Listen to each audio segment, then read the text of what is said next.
Hi everyone, my name is Bitumelo. I'm a global trade consultant based in South Africa, in Johannesburg.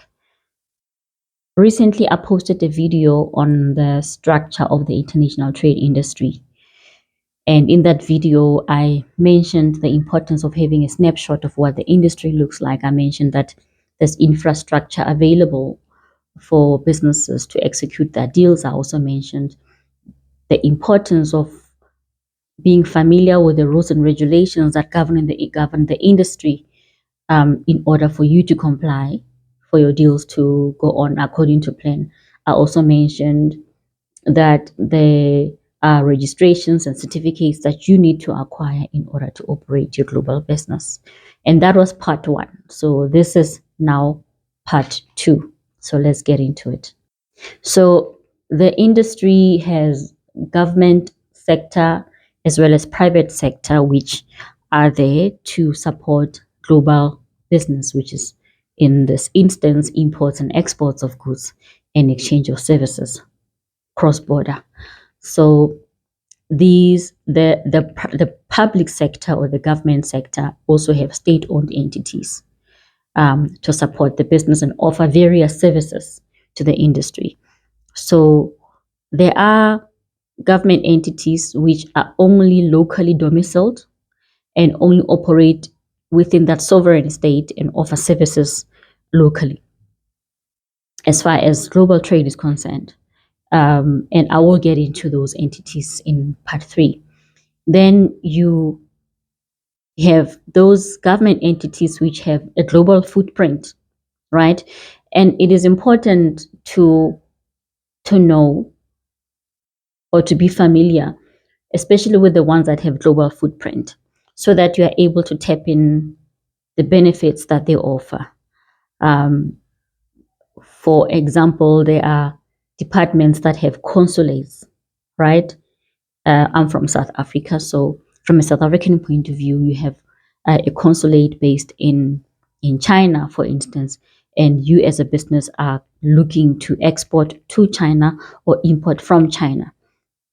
You might be in a position where this new foreign Chinese buyer or seller, you have not dealt with them, and you would like to do some due diligence to give yourself some level of comfort that it is an authentic business and that if they buy from you, they do pay, or if they are suppliers, that they supply quality products and timelessly. So you want to know all those things, and the consulate some consulates have that mandate and the capabilities to provide you with some background information as far as the global entity is concerned. So it is very helpful to know the lengths to which these government entities extend, so that you're able to tap into those benefits that they offer. And I might also add that it's important to have good relationships, professional relationships with these officials, so that you are able to obtain the services that you require, even though they're supposed to provide services to everybody. But in business, as you know, relationships are very important. Proper professional relationships. Now, the private sector also have some businesses, which is many businesses that only operate locally. So, for example, you might have a manufacturer is that has its operations in a domiciled country, and they produce certain products and they sell the products locally, but they also are able to sell products internationally, right? However, their physical address is only in that specific country of origin, whereas the goods can go cross border. And then you do have businesses that are headquartered in a domiciled country. However, they also have offices in various countries, right? They've got representation in various countries in order to support their business.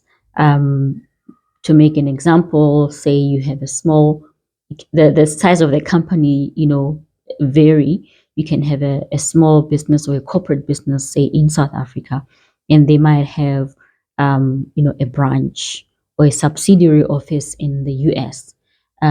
Could be that they are looking to establish that corridor of SAUS in order to do trade, and it makes sense for a South African business to have offices in the US because they predominantly operate in that market as far as international trade is concerned. So very important to know these entities on both sectors, which I will tap into in part 3 and part 4, just so that you know what's at your disposal, and which entity you need to go to for what, so that you are able to arrange your things accordingly, and not to and to deal with bottlenecks, um, in good time, so that you avoid unnecessary delays, and so that you're also able to mitigate a lot of risks. So do go to part 1 of this topic. This is part 2. I will post part 3 in due course. So please do share this video and the previous videos with anybody who think might benefit from this topic. Thank you.